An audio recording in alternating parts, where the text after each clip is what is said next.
Siklus menstruasi merupakan perubahan alami yang terjadi di dalam organ reproduksi wanita setiap bulannya. Menstruasi terjadi ketika lapisan dinding rahim atau endometrium dan sel telur yang tidak dibuahi meluruh keluar dari vagina. Siklus menstruasi pada setiap wanita berbeda-beda dan biasanya terjadi antara 21 hingga 35 hari. Meski demikian, rata-rata siklus menstruasi adalah sekitar 28 hari. Pada dasarnya, siklus menstruasi terbagi menjadi beberapa fase yang dipengaruhi oleh 5 jenis hormon dalam tubuh, yaitu gonadotropin releasing hormone atau GnRH, hormon pelepas gonadotropin atau GnRH hormon merupakan hormon yang diproduksi oleh otak. Hormon ini berperan penting dalam memberikan rangsangan pada tubuh untuk menghasilkan hormon perangsang, folikel, dan hormon protein yang mempengaruhi proses pematangan dan pelepasan sel telur. 2. Hormon perangsang folikel atau follicle stimulating. Hormon FSH, hormon ini berfungsi untuk mematangkan sel telur di dalam ovarium hingga siap untuk dilepaskan. Hormon FSH diproduksi di kelenjar pituitare. 3. Hormon estrogen. Hormon yang diproduksi ovarium ini memiliki peran yang begitu penting, terutama dalam proses evaluasi. Tak hanya itu, hormon estrogen juga berperan dalam perubahan tubuh remaja pada masa pubertas dan terlibat dalam pembentukan kembali lapisan rahim setelah periode menstruasi. 4. Glutinizing hormone atau hormon LH serupa dengan hormon FSH. Hormon gluten ini juga diproduksi di kelenjar pituitari yang berfungsi untuk merangsang ovarium dalam proses pelepasan sel telur. 5.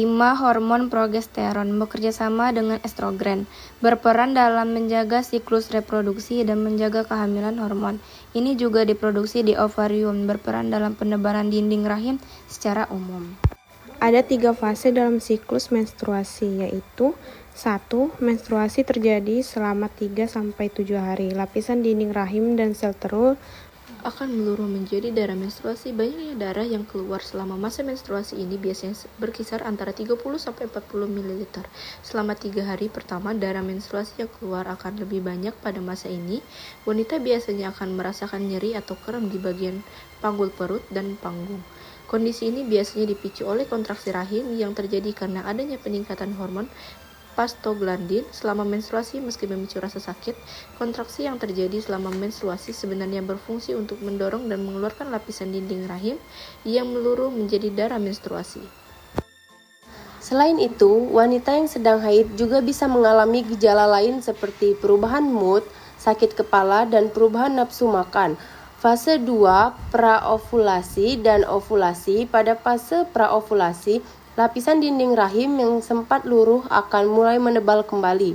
Proses penebalan rahim berfungsi untuk mempersiapkan rahim agar busa ditempati oleh sel telur bila terjadi perubahan oleh sperma.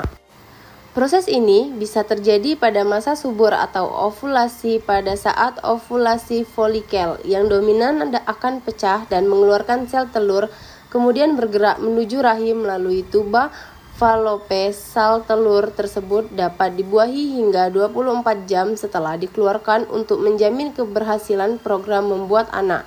Ada baiknya Anda melakukan hubungan intim dengan pasangan Anda pada fase ini atau menjelangnya, sebab masa ovulasi adalah waktu terbaik yang memungkinkan terjadinya perubahan. Di samping itu, sperma akan bertahan kurang lebih 3-5 hari.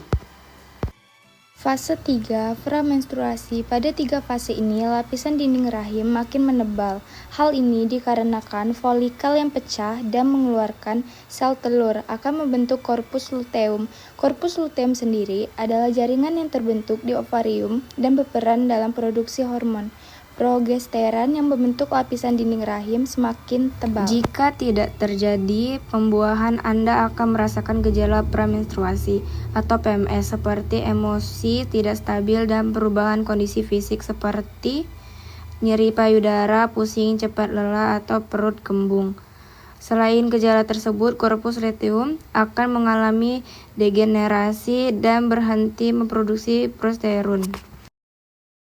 Jika tidak terjadi pembuahan, Anda akan merasakan gejala pramenstruasi atau PMS seperti emosi tidak stabil dan perubahan kondisi fisik seperti nyeri payudara, pusing, cepat lelah, atau perut kembung.